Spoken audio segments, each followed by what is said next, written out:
Hi there! Today we're going to be talking about de Havilland's DH98 Mosquito. Here is the star of the hour. So, well, of the 10 minutes, you probably don't have that much time to waste on random YouTube videos.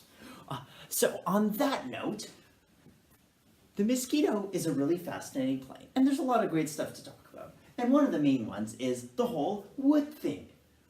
What's the wood thing? So, Britain's Air Ministry asked de Havilland to produce them a proposal for a plane, and de Havilland promptly said no. But then de Havilland did eventually, he kind of could tell that a big conflict was coming, so he gave Britain's Air Ministry a proposal for the plane, and they were like, no. Nah, they rejected it. Did not fit what they were looking for. That being said, later on, they did reconsider, and then the prototype came in, and they were skeptical, and then it proceeded to show that it could outrun a freaking Spitfire. They reconsidered after that. Actually, they didn't just reconsider. They really had a glowing opinion of this plane after that, because, again, it could outrun a Spitfire. Spitfires were fast. This was faster. So why could it do that? Well, the reason it could do that is also the reason it wasn't super popular in the beginning. You see, you might not be able to tell from the pictures. Here, let me show you. Here's another good one. So here's a big question for you. What is this made of? Like, what material is used to make the majority of the airframe, the wings, etc.? It's a little hard to tell. Well, what material is used to make a lot of planes? Metal, okay? Planes of the days had metal. Britain's Air Ministry expected planes to have metal. So that's what this plane did not have, which is why they were skeptical about it, okay? This plane featured a high proportion, a large proportion of the materials used in this plane were wood-based, okay? De Havilland actually had this great combination material that consisted of one ingredient, balsa wood, another ingredient, plywood. Put them together, you get robustness, you get low weight, and you get the Mosquito, basically. Now, well, wood may not sound the strongest of materials, metal sounds stronger, but, you know, man, that does not cover why this plane was really darn effective. For starters, it was darn near undetectable to radar. As a night fighter, not being detectable to radar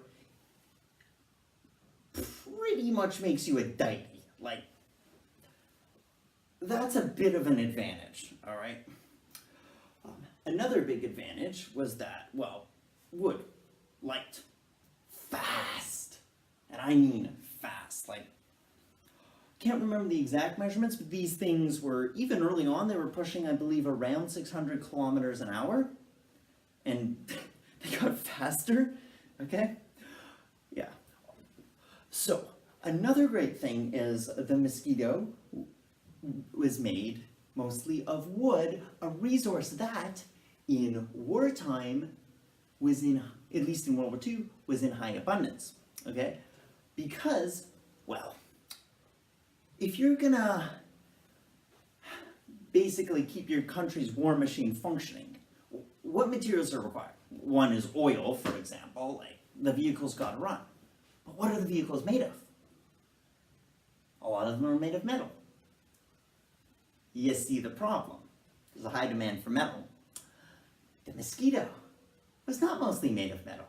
You could literally go to the local woodworker shop and be like, hi, make this giant wing, and boom, you'd have a labor source, okay?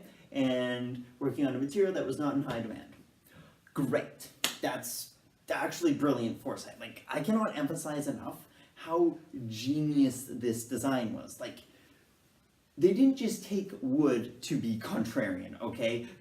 Because it offered like maybe one major benefit but had a lot of other downsides, and it wasn't poorly thought out or anything. No. Wood was an intelligent choice, okay? Another great reason to pick wood is that wood is still kind of strong, okay? Because DH-98 Mosquitoes, like the Night Fighter variant, were known to have to get really darn close to enemy aircraft in order to make the kills. I'm not exactly sure why. I'm not a tech expert, by the way. My background's more in history, just so you know. But they would get close to the enemy aircraft, and it would often result in them delivering such a high amount of damage to the enemy aircraft that they'd go pinata mode and just disintegrate. And, well, what happens when a bunch of metal goes flying through the air in random directions really close to you? You might have a non-consensual impact, a pretty heavy-hitting one. So it was not uncommon for mosquitoes to have to, go back to base in not the most stable condition, okay? But they made it back. They're robust, okay? The wood was robust. It's good when you need low weight, but also robustness. When it's a good compromise solution to give you both those characteristics, all right? Now, before,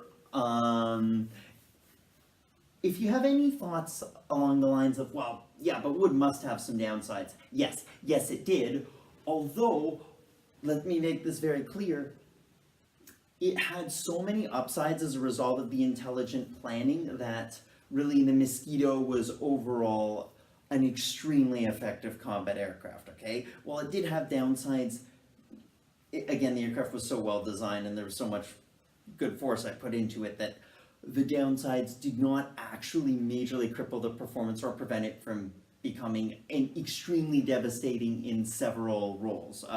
Two to three especially, but it was a great multi-role fighter. So, major downside of wood? Well, the Australians started manufacturing the Mosquitoes.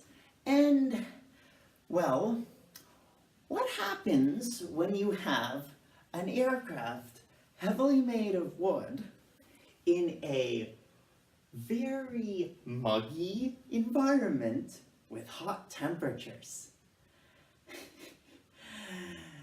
Remember that comment I made about pinata mode? Yeah. The Havillands would go into pinata mode, which their pilots found to be quite rude and annoying. If they survived, that is. Yeah. The wooden pieces would come apart during flight. That's not good, obviously.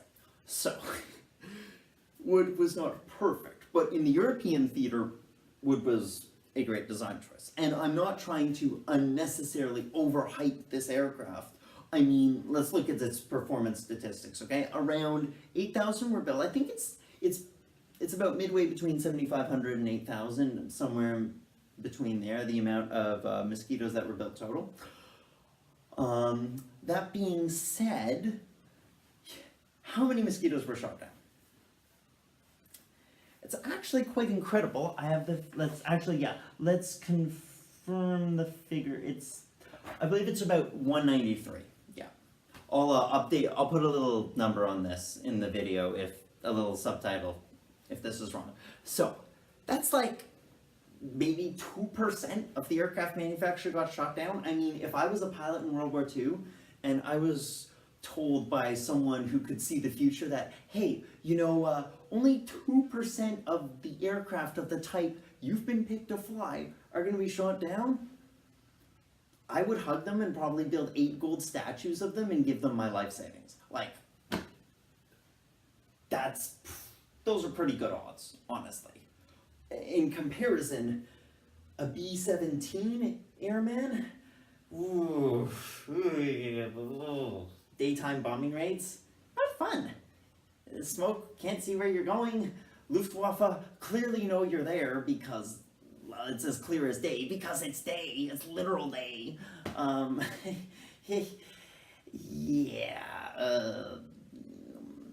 That would not be fun. Your fate well, the odds, as the Hunger Games people would say, the odds are not ever in your favor. So, in comparison, being a Mosquito crewman or pilot was pretty good. Now, what were some of the main roles the Mosquito was really competent in? Well, as a day fighter, it's not really prominent in this role, okay?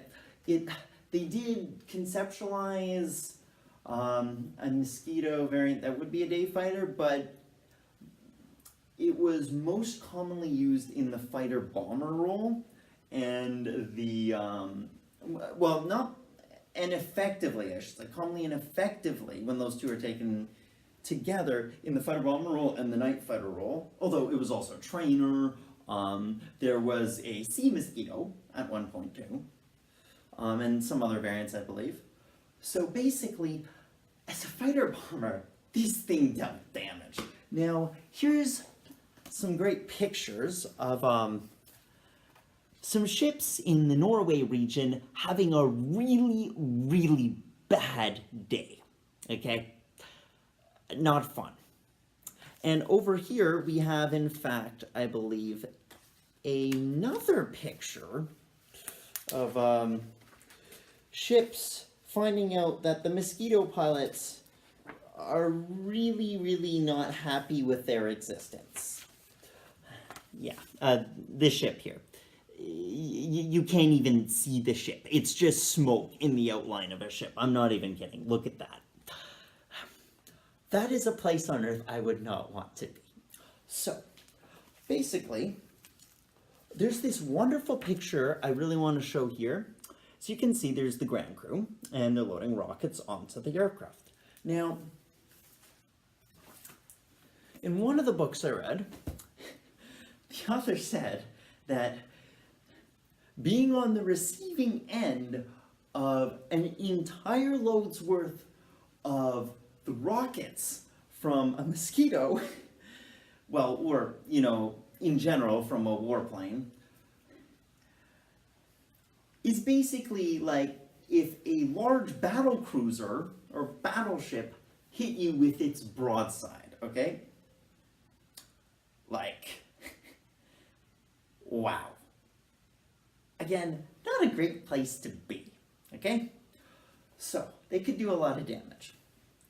The night fighter role was also prominent. I already went over that one. That was, the Mosquito was really fast. So, another great benefit for a night fighter. If you have enemy night fighters coming to intercept you, well, the Mosquito was so darn fast that it didn't have to dogfight them, okay? It could literally just break away and fly off. It could just outrun them. It was that fast. That was a legit strategy for Mosquito pilots.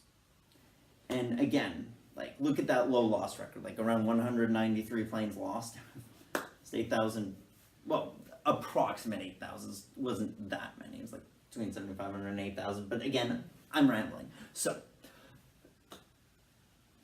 the Mosquito was a pretty darn competent aircraft.